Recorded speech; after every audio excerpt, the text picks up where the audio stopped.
看前面那个上头都茶，这是茶园没啦？茶园。茶园是吧？福建到了呀。对。福建茶山多哎。福建是8分山，1份水，1份田。都要出去讨生活呀，地方小人多。对的呀。所以福建是侨乡呀，全世界走。大家好，2024年初，为了避开上海寒冷的冬季，我们带着老妈开启了这段避寒之旅。上集视频介绍了我们路过浙江温州时愉快的经历，而从这一集开始，我们就正式的进入福建了。福建省地处中国东南沿海，北接浙江省，南临广东，以东面向台湾海峡，省会福州的平潭岛是中国大陆距离宝岛台湾最近的地方。同时，福建省也是海外将近1600万华人华侨的土籍地。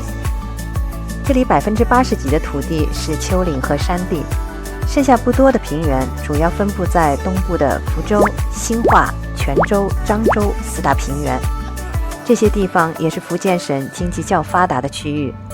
而我们打算先去东部沿海的省会城市福州看看。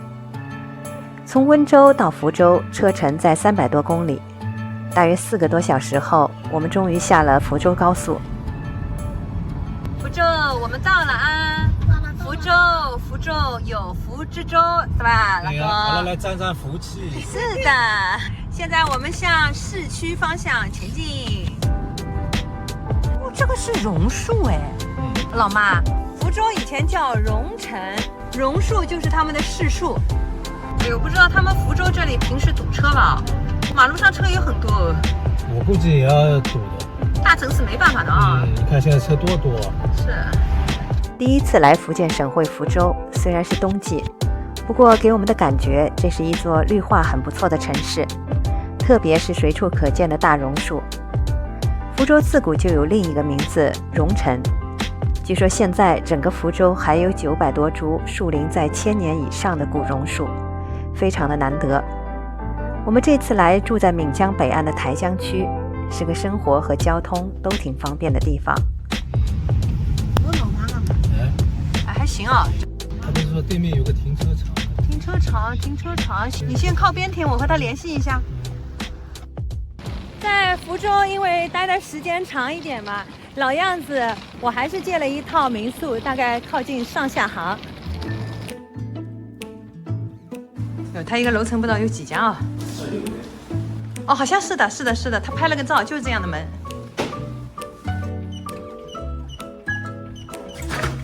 好了，这就是我们在福州借的民宿啊。因为呢是2房东的房子，所以呢我刚才简单的看了一下呢，保养的不是特别好，但我看中的呢，它位置挺不错的，价格也不是很贵。那我给你们看一下啊。进门就是一个简单的厨房，我们这次住的比较久呢，灶具还是要有的，住酒店毕竟不方便。然后呢，这里就是一个小桌子，简单的厅，有一个小冰箱，这里有一个沙发，左边这里呢是洗手间。房间是2个，反正2个都是双人床。先介绍这一间啊，是这个样子的。这里还有一间，也是一个双人床，外边带一个阳台。那我就觉得它这阳台还可以，因为阳台挺大的，而且有个洗衣机，好吗？20楼到底风大哈？风大，是的，下面好像是温州的第4中学。那再高一点的话，就可以看到这个是福州的闽江，整个福建最大的江。房子的价格呢，是因为我按1周1借的了，算下来大概每天是235。那这个价格的话，在福州的市中心啊，价格确实是还不算贵。然后因为我们也住得久嘛，就自己把卫生呢再稍微搞一搞。哟，俺老妈已经开始忙起来了。你这里在看什么呢？我看看这个小米盒子有什么电视剧啊？是的。最近繁花热播啊，俺老小孩的话到了外边来玩还要追剧呢，所以老公进民宿的第一件事帮他搜一搜，看看这里能看到啊。来福州的第1天，我们并不急于逛街，安排了下房间，就去楼下吃了碗福建的莆田卤面，打算养精蓄锐后，从明天开始出门转转。现在是早上的7点半，我们这个阳台啊，就是可以180度的看福州的市容市貌。我给大家看一下，这会儿阳台上的室外温度是16度，然后你们看，我们下面的这条马路上车子已经多起来了。对面的福州市中啊，学生在报到了呢，来上课了。今天天气预报啊，福州这里是10到19度。你们听到吗？这里还挺热闹的。旁边因为有个学校正在放运动员进场曲似的。我们借的这个小区啊，环境还可以，就是由这样大概7到8栋的高层组成的，然后就在市中心周围，出门都挺方便的。现在我们去吃早点啊。我们在福州借的这个民宿，虽然房间内部有些陈旧，不过小区的环境还不错，地理位置也好，距离市中心2-3站路。就是呢，有一个缺点啊，因为我们不是小区的业主，车子呢不能停在小区里边。所以呢，我们昨天来的时候呢，是停在小区门口的这个停车位卸了一下行李。我给你们看一下呢，外来车辆的话，停在这个小区每小时的收费是5元，然后一天24小时封顶是60块钱，这个好像还是有点贵的啊。对，所以我们住在这儿，就停在对面，福州市工人文化宫，走过去也就100-200米吧，差不多吧。这里比较便宜一些。所以呢，在大城市旅行啊，有的时候就是出门的话打的，可能还比自己自驾的话来的省力一些呢。对对，因为你那个到时候自驾的话还要找停车位也麻烦。我们可能就打算这一次的话，出行呢就通过滴滴打车，然后呢他们的公共交通了。对，我们现在去吃早点啊。其实这里打的过去的话很近啊，但是呢，老妈听说呢福州有地铁，她特别想要尝试一下。那我说行，我们坐地铁吃福州早点。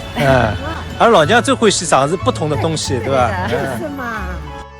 来福州的第2天，我们打算先去尝一下当地特色的早点，而为了满足老妈的好奇心，我们决定就近搭地铁过去。看到了，就在前面，地铁1号线达到站。福州这里坐地铁的话，用支付宝刷一下就可以了。很方便。哎呀，全国各地地铁都一样嘛，这和我们上海有啥区别呀？福州规划了多条地铁线，目前已通车的有5条，而我们要坐1号线去3站路外的东街口。现在国内地铁、公交、手机支付都已普及，所以在外地搭公共交通其实也挺便捷。